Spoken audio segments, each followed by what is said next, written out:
Hola, ¿qué tal? Bienvenidos a Empodérate de Chicanos por la Causa. It's a space that we created. Now joining us also Valeria to be able to discuss and being able to learn more about our leaders. And this is a very special show today. Yeah, exactly, Maria Jose. I'm very, very happy to be back here on the couch with you. And we have a very special guest, Marcos Tapia. Hello, welcome. How are you? Hello. Thank you for having me. I'm excited. And congratulations, our Thank you. Thank CPLC you. Executive Vice President, General Counsel. How does that feel? It feels good. I think I feel tired already. We're getting going. I'm motivated. It's exciting, but Yeah, there's a lot of work to do. That's for sure. So let's start from the beginning.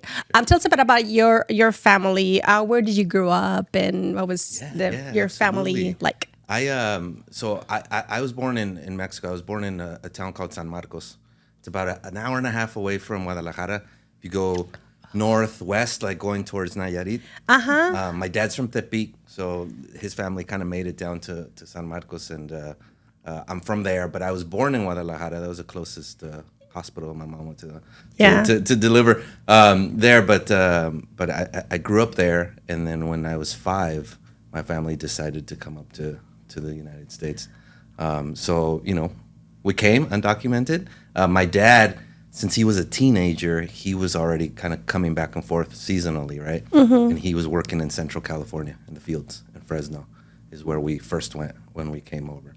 Oh, wow. How many of you came over first? So interestingly enough, all of us technically, but I have an older brother and a younger sister, but my mom was 8 months pregnant with my sister when we came across.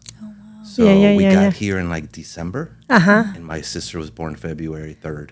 Oh, wow. So my mom, she and that's one of the memories I have. My mom being pregnant, we're like, figuring it out and doing all of that. So my sister was born here, but it's I'm the middle child. Oh, wow. Very, very interesting. How was that kind of made like that transition, even though you were really, really young? What was it, kindergarten? Yeah. So my mom still has it. It's funny, and my brother will make fun of me sometimes still. But it's the card from kindergarten, because I came in and went to kindergarten. But it was like it just said I don't speak English, so I can't evaluate him. He doesn't speak English. So I had to do kindergarten twice.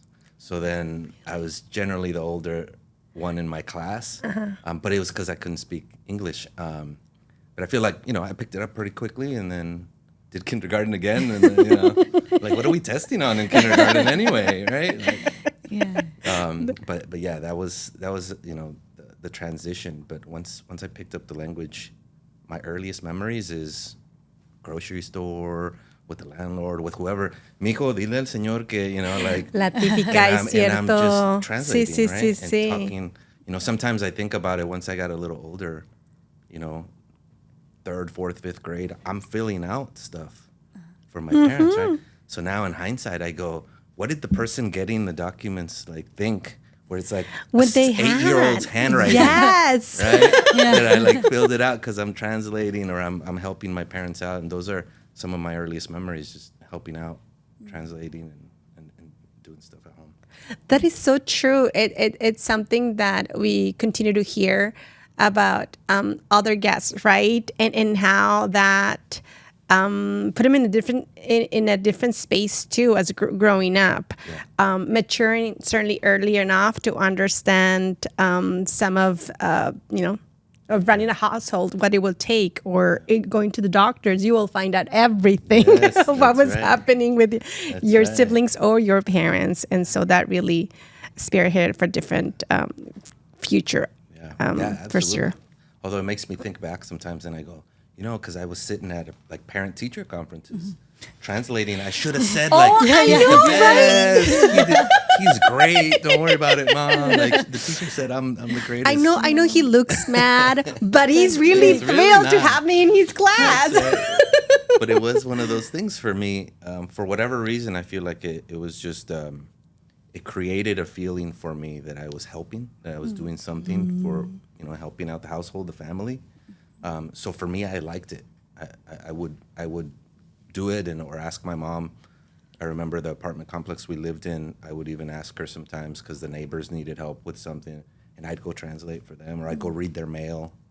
And I was always kind of, feeling like it was something that I could do to help. So for whatever reason, it just kind of stuck. Yeah. Yeah. Hey, can I ask you to push your mic a little yeah, bit of course. closer? Is it working out okay? Sorry, guys. Yeah. No, no, you're fine. There we go. I just want to make sure Yeah. it's as sharp as possible.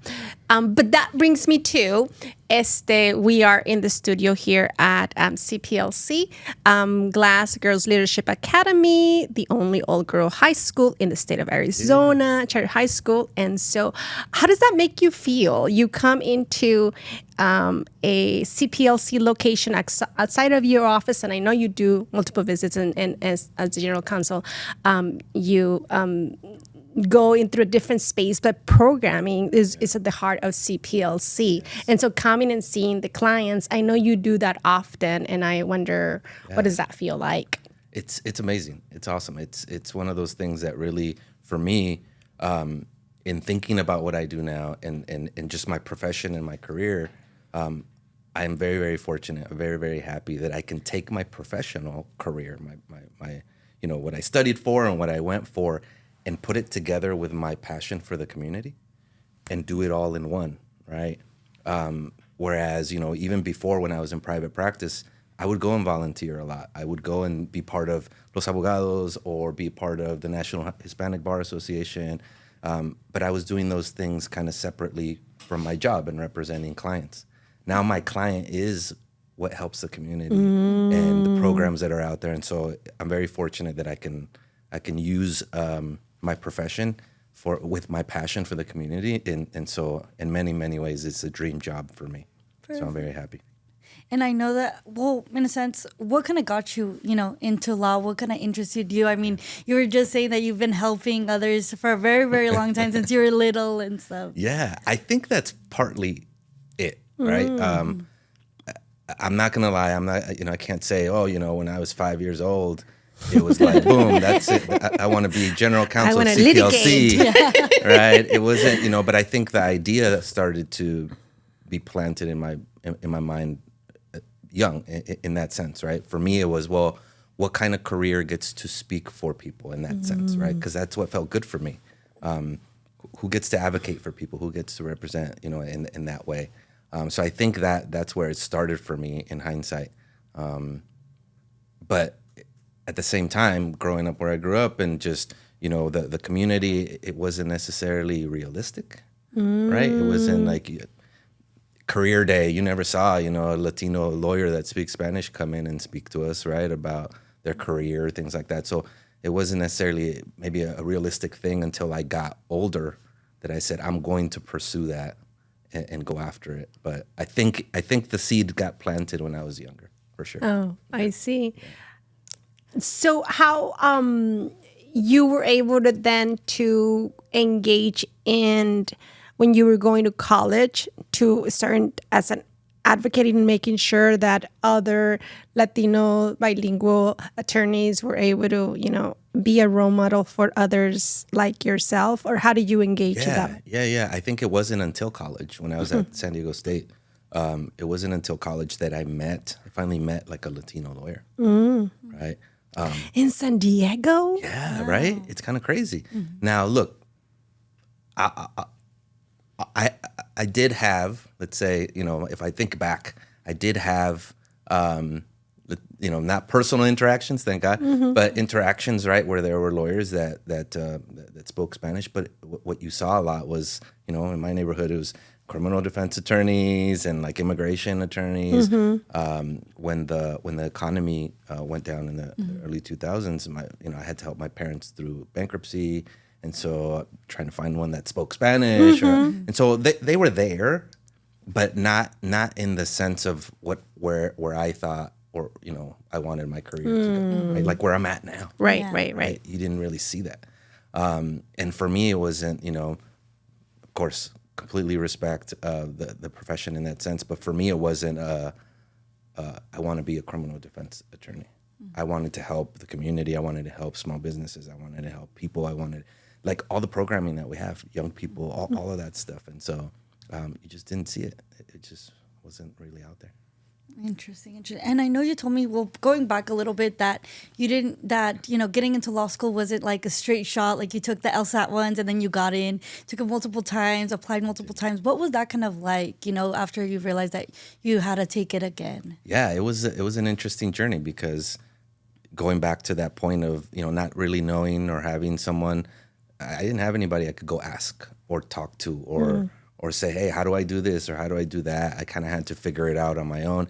And it wasn't until college where I got to meet some folks that even ended up writing me a letter of recommendation or helping me a little bit to point me in the direction or guide me. But it led to me taking the LSAT, the entrance exam for law school, multiple times, looking at different schools, right, trying to find where and how I can best attend. And it was trial error, obstacles, but in the end, it was like, that's my goal. I'm going to keep going. And now, with student loans and everything, it reminds me every month of where I'm at. Your goal. Yeah, exactly. So what was your drive then? Why keep trying? Who do you look up to? Why were you doing it for? Yeah, I think it was just, at that point, I think it was just me and my heart and my passion trying to find a place where I felt like I fit in or a place where I would be happy and content with the things I was doing in my life, right? It was, by that time, it was a realistic, possible goal. And I was like, that's what I want to be. That's my passion. That's where I want to work. And during college, I was working at a bank and, thinking about it. I'm sure if I ask my parents now and I go, if I was first one to go to college, my dad only got to the 5th grade, 6th grade in Mexico, right? But graduating high school, getting to college, and if I would have just kept my job at the bank and had, health insurance and a good job, and they would have said, I'm sure they'll say, we did it. Like the goal, Yes. right? Brought family, better opportunities. But for me, it was like, I want this thing. I want more. I want to go to fulfill those things for me. And so I think that's what kept me going, even when it was, oh man, I got to take the LSAT again. My score, I got to get the score up. So as a general counsel, what a typical day looks like for you? That's the fun part. There is no typical day. There is no typical day because on any given day, anything and different things do happen. Yes, of course, there's kind of organizational typical things that happen that we have to attend to from the legal perspective across the board, right? We're sitting here in this wonderful school, right? And there's on that side, there's things that we have to on a regular basis, whether it's just compliance related, legal, right? We deal with those things. But the funnest part is truly that, right? We're in multiple states as CPLC. So sometimes it's funny. I can tell when people are up and working because I get the calls in order, right? Like I start getting calls like Texas From the calls East first because they're already right. Like I start getting, or we're dealing with stuff on the East Coast, and then it just kind of goes. And by the end of the day, I'm talking to California folks, right? And so just addressing, things that come up and things that we need to, talk about depending on the program or the things that we're doing. Very, very cool. And what is your favorite part, out of all the years that you've been here at CPLC? I think it's these types of things, coming out to the programs or working directly with the programs and seeing the end result of what CPLC is doing, right? I think it can get a little bit easy to just sit in the office at times and work on things because I'm not directly facing the community necessarily, right? My client is CPLC, and I'm helping CPLC do all of the things that CPLC does and all the great things that they do. And so that can kind of look a little bit different in an office trying to get that stuff done. But I think the favorite part is getting out and in dealing with whatever we're working on, seeing the direct result to the clients, to the community. And that's fun. But you're also directly and separately involved in the community. President of Los Abogados in It was 2020. 2020. That's right. And then also, it was really interesting to learn not only from other people in CPLC that met throughout the years, but also from yourself. Like, you're volunteer and engage silently also through other causes, participating with Local First, which supports entrepreneurs, and then in programs with the Mexican consulate, because of your access to being able to provide training and advice, guidance in both language, English and Spanish. What was that been like? Yeah, that's been awesome. I love that. I love that as well, because one of the things that we've been able to do is kind of develop some of the missing pieces in the community, and especially in that area.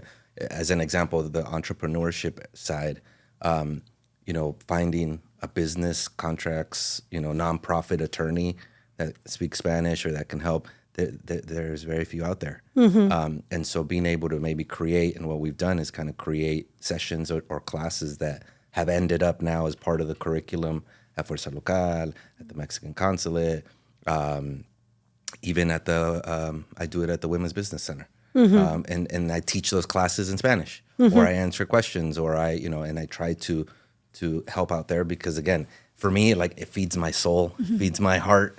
And I feel like it's almost like taking me back to when I was 5 or 6, right?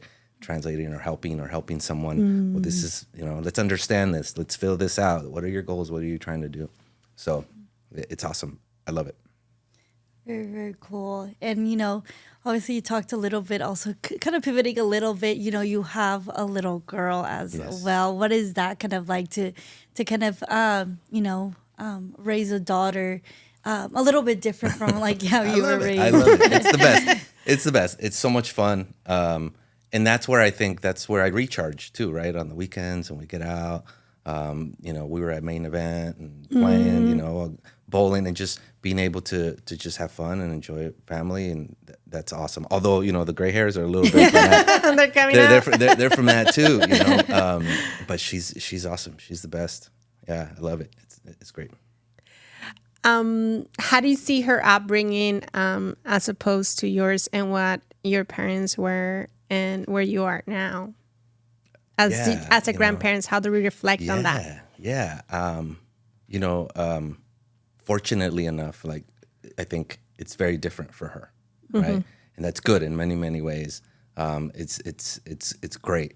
The part that I think I try to think about sometimes is, what are some of those pieces she's not getting that I think are important to get? And how do I incorporate that, right? Without, because I don't want her to go through some of the experiences I went through, right? But how do we incorporate that so that she maybe understands that or has an appreciation for X, Y, or Z, right?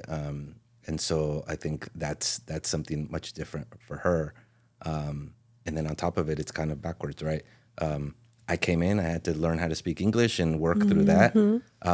With her, she's got English down, and we've got her in a dual language program That's awesome. so that she's getting the Spanish side of it, right? And all of that. So, yeah, it's a little bit different, but it's good. It's good. Yeah.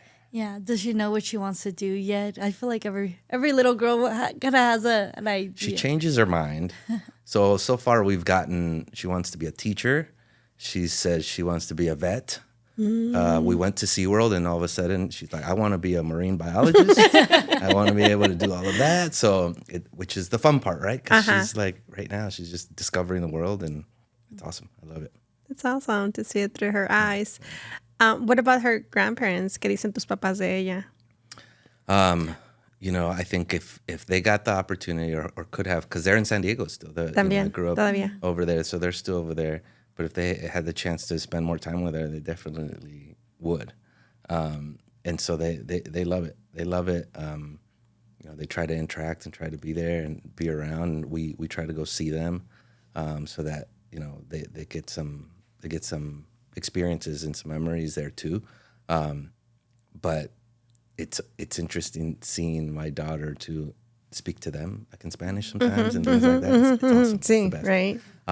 But also, there's times where I go, that's my parents? Because They didn't treat me like that. Like, wait a second, time out. That's not, no, you were much more disciplined. Sí, than you were, exactamente. Siempre pasa así. I wonder, Marcos, as we see on Mary, civil rights movements and or changes in throughout history, key and behind the scenes in ensuring the advancing of that movement or that change that needed to happen becomes of having strong legal presence. It's not something that you don't typically see. It's the people that are out there in the front lines that you see the most.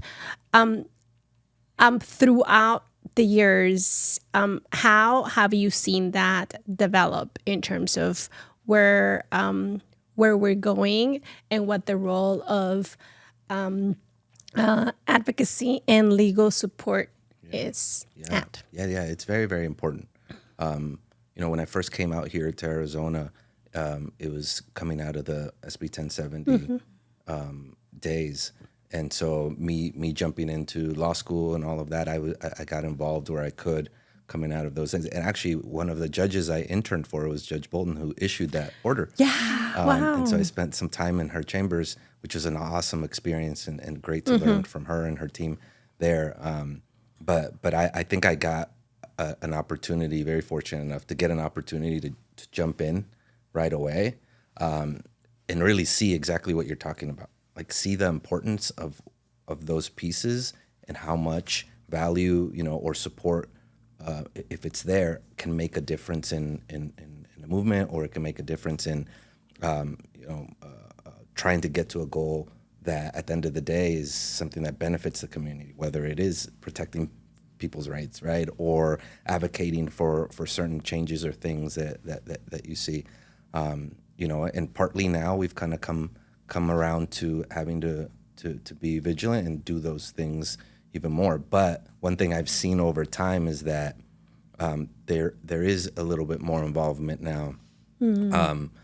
There's programs and there's organizations that didn't exist 15 years ago that are there now. And so being able to build that up is key, but also, from my perspective, building the pipeline of new attorneys that have the background that come from the community. They're going to be the next advocates. They're going to be the next leaders, and being able to help that pipeline grow, so that when they're attorneys, they're involved and they're active, I think is really important to keep that and keep it growing.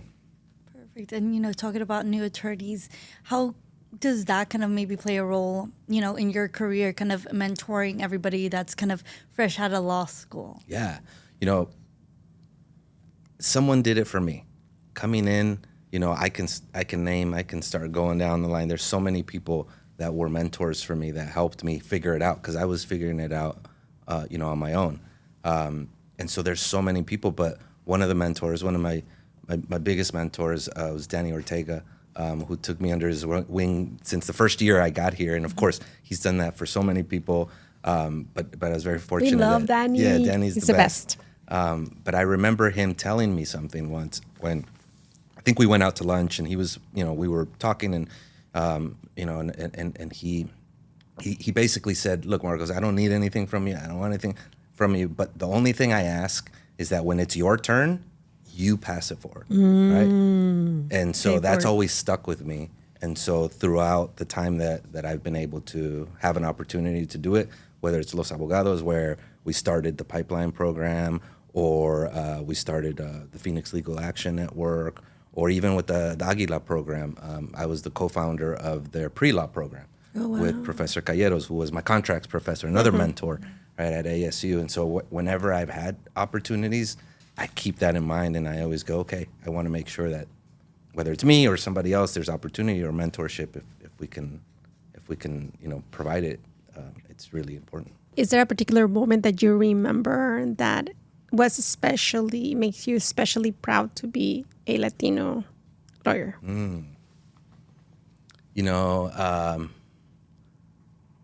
That's a good question. I'd have to think through that. Well, here's the first thing that came to my mind. Okay. The first one that came to mind was when I got to law school.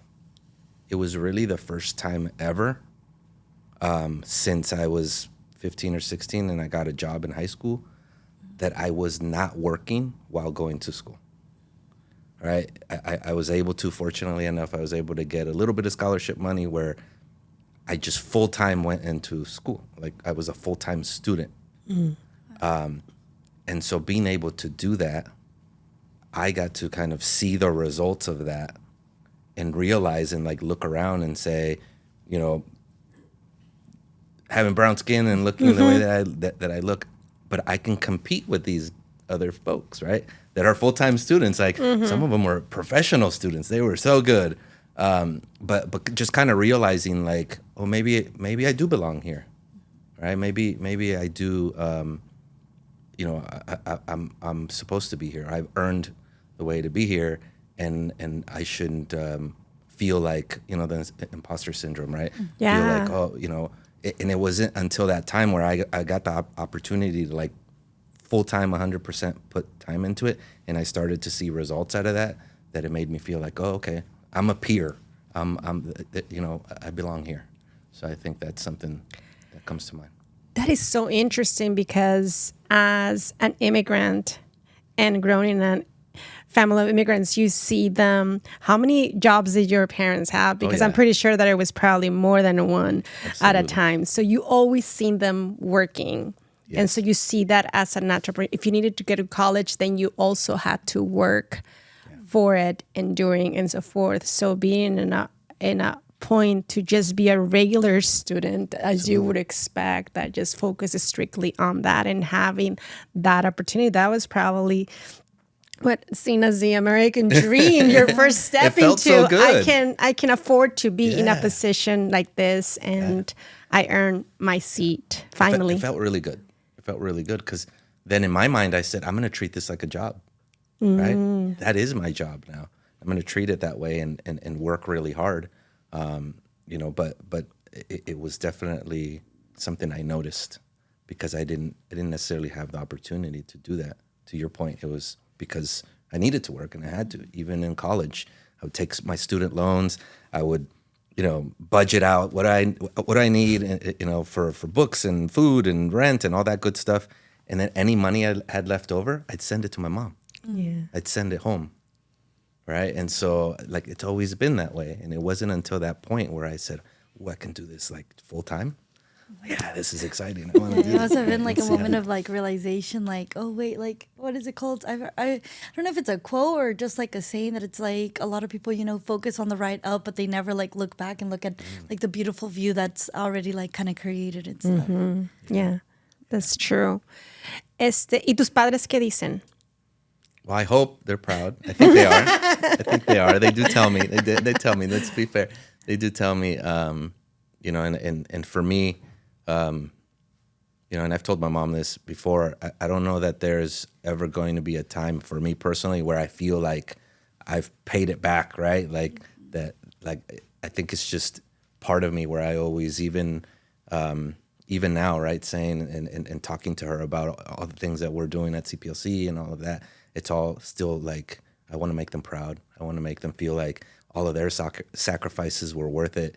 All of the things they had to go through were worth it at the end, right? To provide the opportunities for me, my brother, and my sister. So I think that's always there. But, you know, they tell me they're proud, so it makes me happy. That's good. Very, very good. And so, you know, if you weren't a lawyer, what would you be? Or, you know. That's a good question. Sitting here right now, I go, I don't even know, because I love this so much. I love this so much, and like I said, being able to find a place where I could, you know, combine the two things, the two passions of mine, right?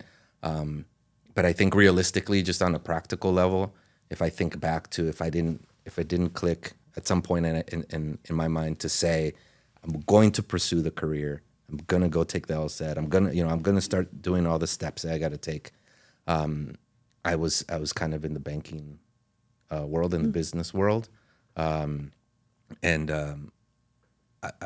think I probably would have ended up there because I had already kind of started. I was a business banker. I started as a teller, right? I'm working through school, right? And things like that. But I think I would have probably ended up maybe as an entrepreneur or something like that. But Very, very interesting. I'm happy I'm here. Yeah, I would assume so. So what do you do for fun? Aparte de ir a main event. I know, I love it. Well, and you know, the other funny part about it is with my daughter, her birthday was recently, right? And she's turning 7. So I go, we're going to go out to dinner. Let's go have some fun, right? What do you want to do? Where do you want to go? And I'm thinking, she's going to tell me, I want to go to Main Event. I want to go to Peter Piper Pizza. I want to, I don't know, Chuck E. Cheese. And she turns around and she goes, I want to go to sushi. Right? I'm like, oh, wait, time out. Right? She's like, I want to go to Benihana. Right? I'm like, girl, all right, let's do it. Let's go have fun. Let's go. Pero no les digas a tus papás. Digo a sus abuelos, because they want tortas ahogadas en la casa. It's those things, right, where it's interesting to see, just having fun with the family. That's the fun part. Enjoying time with my wife, with my my daughter, my stepsons. We took her recently too for the first time we went to Topgolf to go try it. She loved it, right? And now she's like, yeah, right. But it's like in my mind thinking like when I was younger, that's like the furthest thing. Yes. If I would have just gotten a basketball and I could go to the park and play, like I would have loved it. But it's those things. It's so much fun, and I think for me that's really where I get to recharge the battery and do stuff, fun stuff. Wow, how exciting. Was there a moment, just as we near closing, was there a moment in your career or life so far that where you felt like your cultural background was key into driving that decision, or that makes such a huge difference for you to move to the next step? Yeah.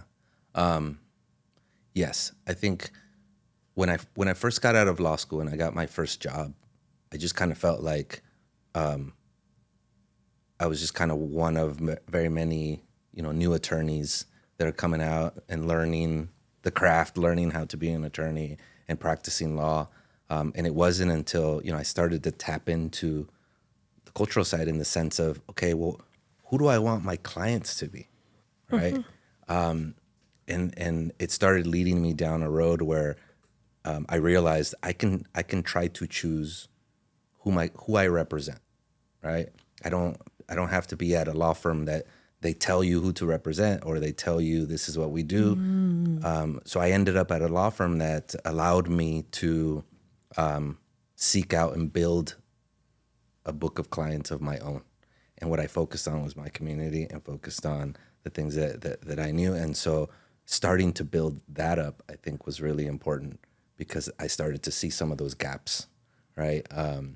And, at the end of the day, I'm very fortunate because it led me to doing some work for CPLC. And that's how I got introduced to the legal department at CPLC and just, more formally, right? Of course, I knew about CPLC.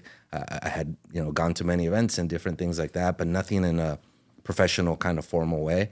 And it wasn't until I was building that I got a chance to actually do work for CPLC. And it led to getting an opportunity to become, a lawyer for CPLC and coming to work for CPLC. And now it's led me here. And so I think that's my favorite part of that. That's piece. for sure. That's awesome. So before we go, yo creo que it's time for you to share cuál es tu chiste favorito de abogados. Oh my goodness. I don't know. They're a lawyer went to golf. yes. I don't know. They're I think they're all pretty good. I can't even think of one right now. There's a lot out there. Right. But what I will say, true? what I will say, there's probably a grain of truth in a lot of that stuff and how where it comes from. I'm trying to think of one, but I have fun with it. I always laugh about it. It's never gonna hurt my feelings. Yeah, go for it. It's probably Alicia, true. We need to make fun. Yeah. It's probably true in some sense, in some way. But I love my profession. I love my job. Thank you. It's been a pleasure, and I always remember this moment. I mean, you're recognized nationally and locally as well, right? But remembering this picture when your parents were next to you holding the award y tu papá con el sombrerito and like sus caras, like the pride that they have in their son. And as you see the next generation of Latinos advancing, as like you're saying, o sea, seeing the family of immigrants que cruzó la frontera to look for a better life and seeing, you know, the third and next generation of Latino leaders and having better opportunities, and like it's the American dream and it's being fulfilled right now. Absolutely, I appreciate that very much. You know, in everything, it makes me think of my family and my parents. And actually, you know, one of the things that always comes to mind is that's always stuck with me since I was younger. It was, you know, people will always doubt and can doubt what you say, but they will always believe what you do. And so, you know, if you do it and you act and you the results are there, there's no doubt that that's there and that's a fact. So that's part of what's driven me, especially with my parents and all of that. That make it worthwhile for them and all their sacrifices, and show them. So it makes me happy. Tus Appreciate it. acciones sabrán Thank por you. ti. Es cierto. Thank you. Bueno, muchísimas gracias. Thank you so much. Thank you all. Yeah, thank Appreciate you. it. Great sharing the time with you, Valeria. Yeah, no, same with you. And thank you so much, Marcos, for giving us a little time of Thank your you. day. I'm pretty sure you're very, very busy as general counsel. Well, it's been a pleasure having you, Marcos. We'll see you next time on Empoderate.